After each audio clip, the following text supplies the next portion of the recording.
Hi everyone, I just wanted to jump on and talk a little bit about insomnia because I know a lot of people are really struggling with that. A lot of my clients tend to struggle with it. And if you are struggling with it, highly recommend as a first step not trying really strong sleep medications.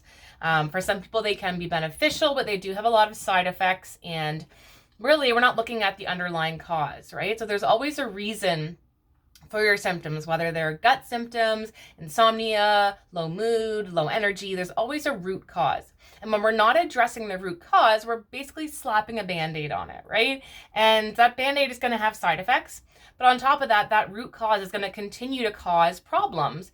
And sometimes it's like a silent situation where we don't notice this is going on, and whether it's inflammation or whatever's going on, this imbalance, often in the gut, we may not even have symptoms, but we have this imbalance that is actually causing the symptoms we're dealing with.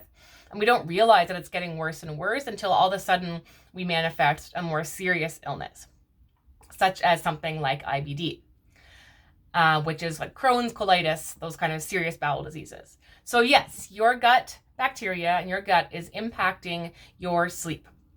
One of the main ways is through something called your neurotransmitters. So these are the chemicals that impact your brain function and mental health. So serotonin, dopamine, GABA, and others.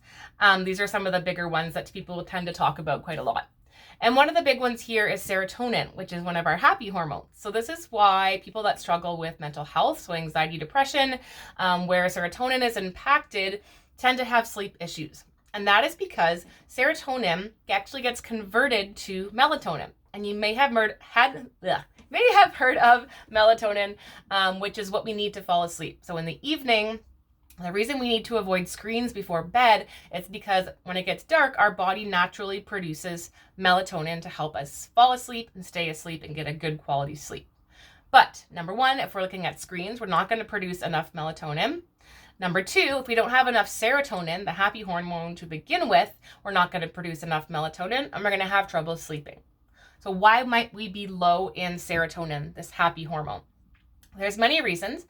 And one of them is you may not be making enough precursor, which is 5-HTP. That's kind of the building blocks of serotonin in your gut. So a lot of 5-HTP is actually made by your gut bacteria. So if you have an imbalance of gut bacteria, not enough good guys, too many bad guys, or in the wrong spot, you may not be producing enough of this building block. And that means when those building blocks get sent to the brain to make serotonin, you're not going to be making enough, right? So you're probably going to have mood, maybe even pain issues, and then sleep issues.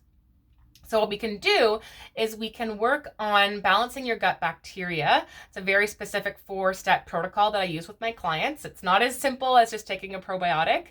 For some people, probiotics might be helpful, at least a little bit, especially specific strains that are actually shown to help boost mental health and improve serotonin production. However, if you already have an existing imbalance where you have a lot of bad bacteria and inflammation going on, odds are that probiotic is going to make you feel worse, more bloated, more gassy, brain fog, all of these symptoms, right? So we really have to start at square one and address that imbalance first. Oftentimes, this requires killing off bad or inflammatory or excess bacteria, healing up and repairing the gut lining, and then using specific probiotics, very specific ones, because if you use the wrong one, it could actually make things worse.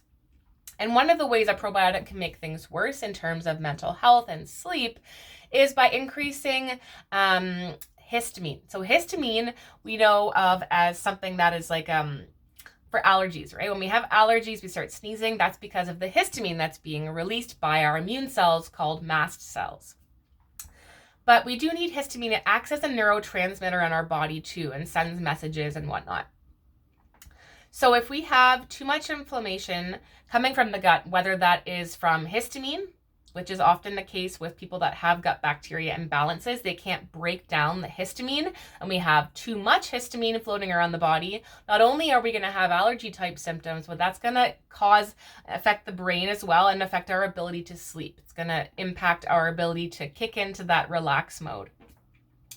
And then another factor of inflammation is something called cytokines. So these are also produced by your immune system, and are also triggered by imbalanced gut bacteria. So you have to know that your gut bacteria, you may have heard this, throughout the pandemic, impacts your immune system and your immunity because it interacts indirectly through your gut lining with your immune system. And by doing so, sometimes if it's a bad bacteria, it might be triggering the release of inflammatory immune molecules. Some of them are called cytokines. So there's good cytokines and there's bad cytokines, but we're talking about the more inflammatory ones. And now if you've got these bacteria triggering these inflammatory immune molecules, that in itself, any kind of inflammation is going to impact your ability to sleep. Okay, so we've got your gut bacteria impacting your levels of serotonin, which impacts melatonin. We've also got your gut bacteria impacting inflammation, which also prevents adequate sleep. And then the third most common and major factor here with the gut and sleep situation is hormones, sex hormones. So sex hormones aren't my specialty, but something I do know and something I do help clients with is optimizing their gut bacteria in order to help balance hormones indirectly. Because we know that when we have too much of certain types of bad bacteria, so to speak, or an imbalance in the gut, it's going to prevent your body from detoxing excess estrogens. Ladies, specifically, I'm talking to you.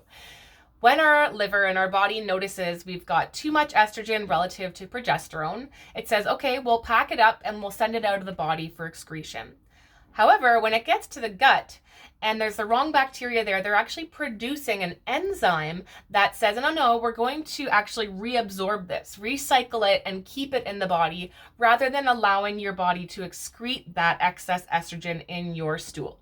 So now you've got estrogen climbing higher and higher and higher because of this enzyme produced by your bacteria in your gut, right? So your estrogen's climbing higher, and most women are very progesterone deficient. So you get into this state where you have higher estrogen relative to progesterone, called estrogen dominance. And that actually can really cause sleep issues. Mainly because estrogen is a little more inflammatory and progesterone is more anti-inflammatory and very calming and almost like a sedating quality, anti-anxiety. So a lot of people that actually take progesterone bioidentical hormones do find that they actually make them very sleepy, which is why we say to take it at that time. Now, all that to say, again, I'm not a specialist in hormones, but you need to know that if you work on your gut health, that will indirectly or directly impact your hormone function and your hormone ability to, like, your body's ability to balance it out so that you have more balanced hormones. We also do that by supporting the liver, and the liver plays a huge role in both digestion and hormone building and balancing. So that's kind of my summary for insomnia. I do use a lot of gut balancing treatments, but also specific supplements to help my clients sleep better. So I use a lot of herbs. There's different classes of herbs. Some are stronger than the others, but you do have to be careful with herbs, especially if you have a pre-existing health condition or mental health condition, or you take any medications, because there is a higher likelihood of interactions. There's also things like calming teas like lemon balm and lavender and chamomile. And there's also things like L-theanine, which is an amino acid, which is a little more gentle and safe for most people. It's a little calming, but not quite as sedative as some of the herbs. So if you're having issues with sleeping, and, obviously it sucks to be tired, but knowing that as part of your healing journey, many people that I work with are burnt out. And they're making their best effort to really start resting their body more, because I inform them that if we continue to be burnt out, we're not going to be able to heal your gut. Your body only heals when it's rested and it's in a calm, relaxed nervous system state. So we have to really get your body into that state more often. And in order to do that, we have to be getting adequate and optimal, deep and quality sleep. So if you're really struggling with your gut health, you're trying the diets and the supplements and all the things, but your sleep is still off, that might be the missing piece of the puzzle for you, do book a session with me. So either jump in and book an initial session, or if you have questions, you can book a free meet and greet session first if you want to know more about how I help clients. I hope you guys found this helpful. Have a great afternoon, and I will talk to you soon.